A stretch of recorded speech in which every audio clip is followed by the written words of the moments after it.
Hello, everybody. I want to introduce my husband, Johnny, my best friend since 2003. Tell him how we met. Oh, Lord. 2003, I was a bachelor, man. I'm talking about a serious bachelor. I had a bachelor pad.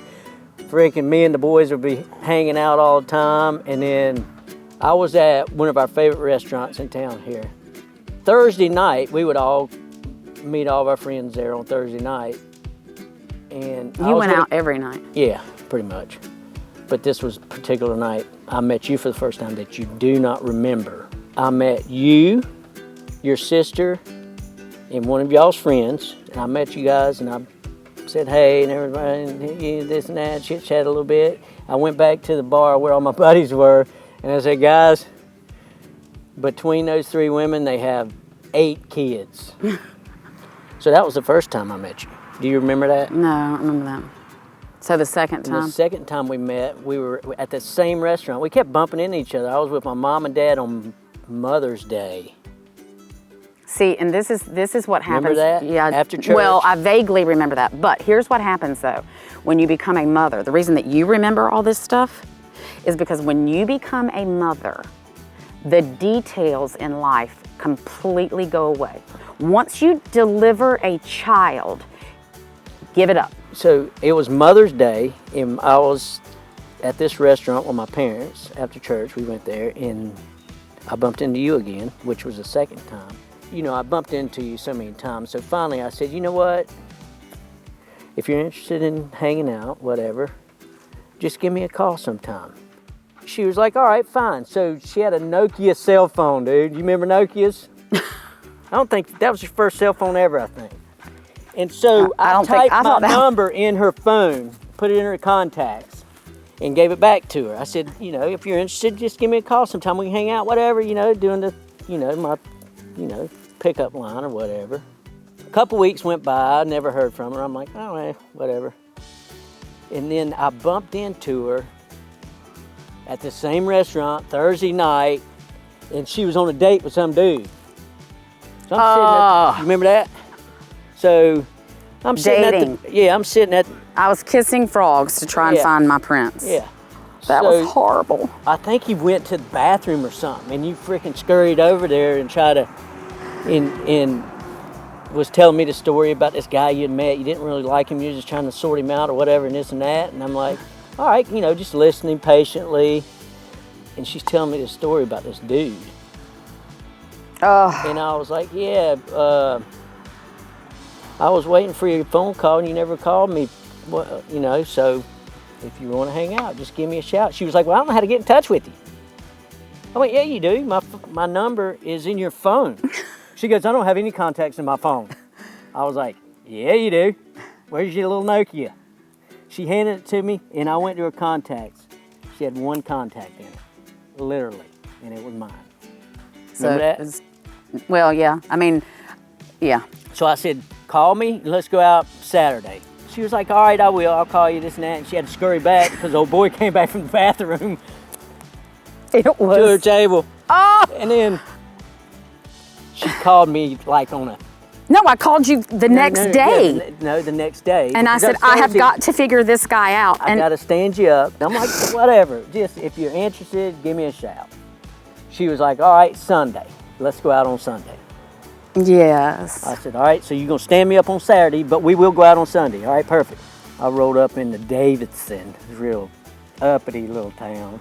That we love. I love Davidson. Rolled up in her little white house with the swings and all the pretty plants and all this stuff. Not like a bachelor pad. No, it was perfect. As soon as you walked in, you knew that was home. And she wasn't ready. I'm never ready. We'll talk about that later. Never ready. So I went upstairs. I remember saying this. I was like, just give me a few minutes. I got to finish my mascara, but I trusted him. Yeah, she invited me right on. I went right upstairs and sat on her bathroom counter and watched her get ready. I felt safe. I knew, I knew. I felt safe with you. Yeah.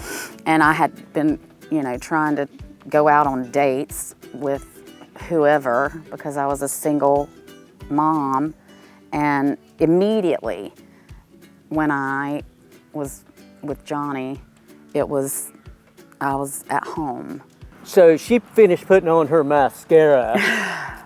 And then we got in my truck and I'm like, all right, let's go get some lunch, you know, maybe go to the Brick House in Davidson, catch some lunch, whatever. She was like, let's just go get some chips and salsa. I'm like, cheap date. Chips and salsa it is. So we went, got chips and salsa, picnicked all the way back to the lake house. I had 2 jet skis gassed up, ready to go. Mm-hmm. She said, I don't want to ride that. I want to ride with you. I can't talk to you if I'm on that one. Yeah, I remember. We ended up riding on one jet ski, which I thought was pretty cool. Yeah, because we couldn't talk if we were on 2 different jet skis.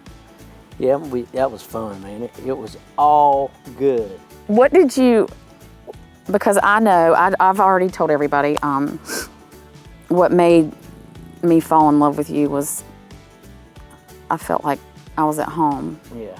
Not only I felt that with me, but you know, when I finally introduced you to the kids, I saw that connection too. What was it that, you haven't told me why you fell in love with me. When I first knew that you were the one. Yeah. When you were coming to a house party that we had, and she was walking down my driveway with a pink blouse on, white gauchos. What are gauchos? Or clam diggers. What do y'all call those? What do you call them? They come to your knees. Capris. A white pair of capris, flip flops, drinking a tab. Ew. Do y'all know what tabs are? Because I thought tabs went away 25 years ago. That must have been a weekend I didn't have the boys, or the boys were at their dad's. You're drinking a tab? And you had a party? Yeah, and she walked down my driveway, and I looked at her, I was like, yeah, that's the one. So by my looks? Nope, it's just something came over me. But when the next day, you left it early. I don't know, you left at 10 o'clock. I didn't spend the night with you. No, of course you didn't. You left at 10 o'clock that night. You left the party early, very early, because your mom, because you were flying with your 3 boys in a pug to Boston the next day. So you want me to tell you what sealed it? You had all this going on. And before you went to the airport, you drove by my house and left me a note in my mailbox. So that's how you fell in love with me? And I was like, yeah, this is her. No one's ever done that. You know what I mean? I mean, that's going out of your way to do something for somebody. Yeah, so that sealed it for me. I was like, all right, that's cool. That's our I'm going to hang out with her for a while. You just thought that, or you thought you couldn't live without me? Well, I mean, that was a start, and then it evolved into what we have here. Look at this. We got 4 kids and in love still. Okay, so that's our magic love story. It's really boring, but it's real. It's not boring, it's fun. It was a lot of fun. Okay, y'all leave your comments and questions.